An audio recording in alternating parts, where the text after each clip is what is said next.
રાજ્યમાં શિક્ષણનું નવું સત્ર શરૂ થતા રાજ્ય સરકાર દ્વારા દર વર્ષની જેમ ચાલુ સાલે પણ પ્રવેશોત્સવ ઉજવવામાં આવ્યો। ડભોઈ સહિત સમગ્ર રાજ્યમાં શિક્ષણનું નવું સત્ર શરૂ થઈ જતા રાજ્ય સરકાર દ્વારા દર વર્ષની જેમ ચાલુ વર્ષે પણ પ્રવેશોત્સવ ઉજવવામાં આવ્યો। ડભોઈ તાલુકામાં 3 દિવસના કાર્યક્રમ દરમિયાન 244 શાળામાં અને 170 ઉપરાંત આંગણવાડી બાલવાટિકાથી ધોરણ 11 સુધીમાં 4735 બાળકોને પ્રવેશ આપ્યો।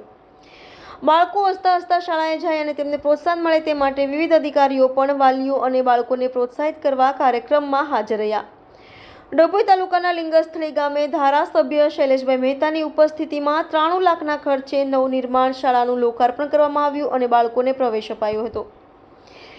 રિપોર્ટર ઉદય પંડ્યા, YNN ન્યૂઝ, ડભોઈ।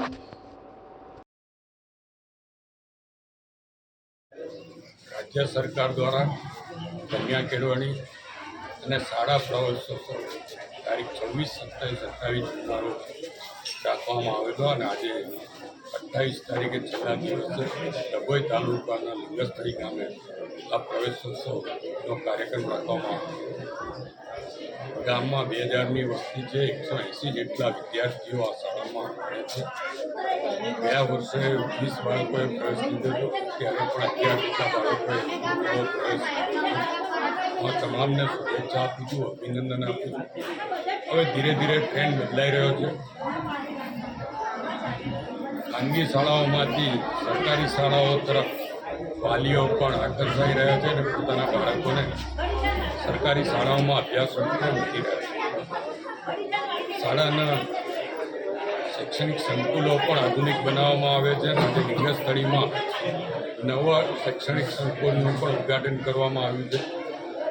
93 લાખ રૂપિયાના ખર્ચે અહીંયા શૈક્ષણિક સંકુલ ઊભું થયું છે। 8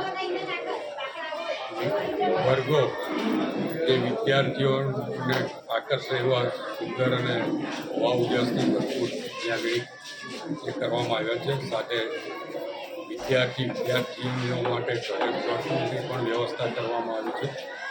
વિદ્યાર્થીઓ રમી શકે એટલે રમતગમતના ગ્રાઉન્ડની જગ્યા પણ અહીંયા છોડવામાં આવી છે અને શિક્ષકો પણ અહીંયા સારી રીતે શિક્ષણ આપી રહ્યા છે। ગામના લોકોને પણ એમનાથી સંતોષ છે।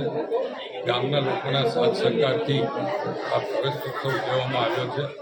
ત્યારે હું આપના મારફત પણ તમામ જે વાલીઓ છે એમને વિનંતી કરવી છે કે પોતાના બાળકને ભણવા તરફ આકર્ષે।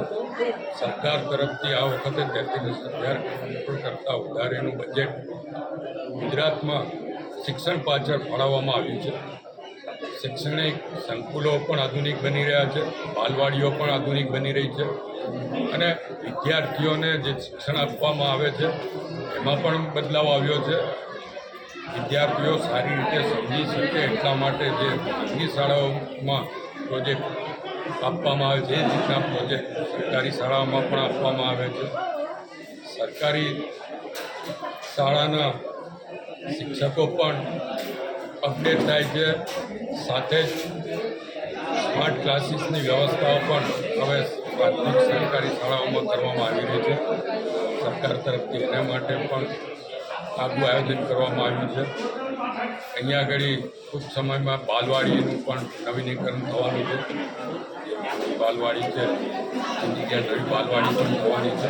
લગભગ 14 લાખના ખર્ચે બાલવાડી ઊભી થશે। એટલે આ ડભોઈ તાલુકાનું છેવાડાના ગામ કહેવાય એમાં પણ ખૂબ જ સુંદર વ્યવસ્થાઓ સરકાર તરફથી કરવામાં આવી રહી છે। હું આ પ્રસંગે સરકારોથી જે કંઈ બાળકોએ પ્રવેશ લીધો છે એમના વાલીઓને પણ શુભેચ્છા આપું છું, અભિનંદન આપું છું અને એમના બાળકોનું ભવિષ્ય આ શાળાઓમાં સુરક્ષિત રહેશે એવી ખાતરી આપું છું। Subscribe now and press the bell icon. Never miss an update.